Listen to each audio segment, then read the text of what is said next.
Noong taong 1956, ipinasa ng pamahalaan ang isang batas na magpapabago sa paraan ng pag-unawa ng mga Pilipino sa kanilang kasaysayan.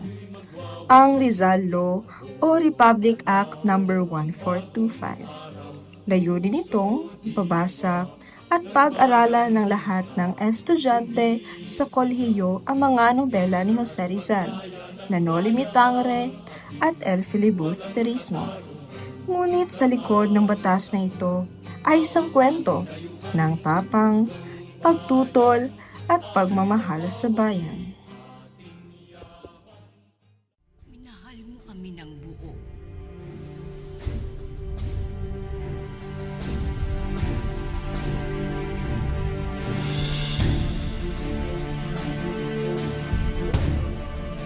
Mapanatag ka, anak ko. Hindi mapupunta sa wala ang iyong mga pagtitiis at pagmamalasakit sa bayang ito. Abunde! Fuego!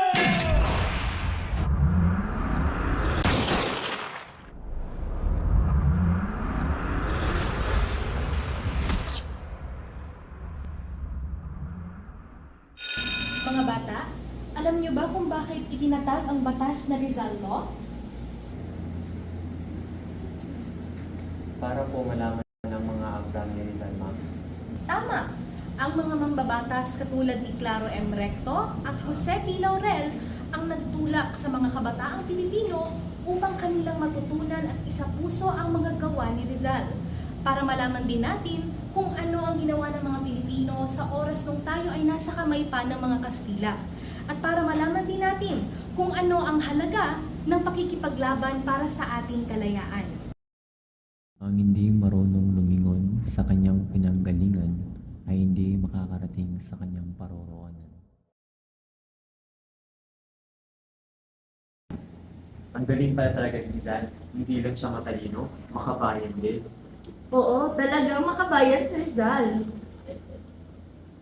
Ang Rizal Law ay hindi lamang tungkol sa pagbabasa. Isa itong paalala na ang pag-ibig sa bayan ay nagsisimula sa pag-alam sa ating kasaysayan.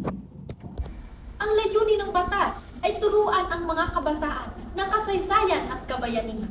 Pero nilalait ni Rizal ang simbahan sa kanyang mga akda. Paano kung mawala ng pananampalataya ang mga mag-aaral? Dito laban sa simbahan, kundi sa kamangmangan. Diba't sabi ni Rizal ang mga kabataan ng pag-asa ng bayan? Pero paano ang mga magulang na nag-aalala? Baka isipin nilang tinuturuan ng gobyerno ng mga bata na kalabanin ng simbahan. Ang layunin namin ay gisingin ang puso, hindi sirain ang pananampalataya.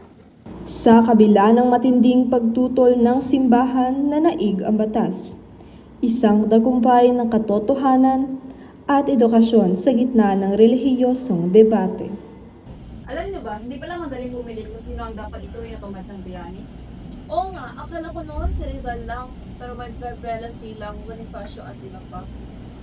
Sabi ng teacher namin, may mga batayan daw. Gaya na sa sakripisyo, mabuting asal at matagal na impluwensya sa bansa. Kaya nga sa paglikha ng batas at pagkilala sa mga bayani, mahalaga talaga na unawain natin ang kanilang adikhain at hindi lang ang kanilang mga gawa. Kaya kahit hindi siya lumaban gamit ang espada, si Rizal pa rin ang tunay na bayani dahil ginamit niya ang kanyang panulat. Ang pagiging bayani ay hindi nasusukat sa lakas ng sandata, kundi sa lakas ng loob at pagmamahal sa bayan.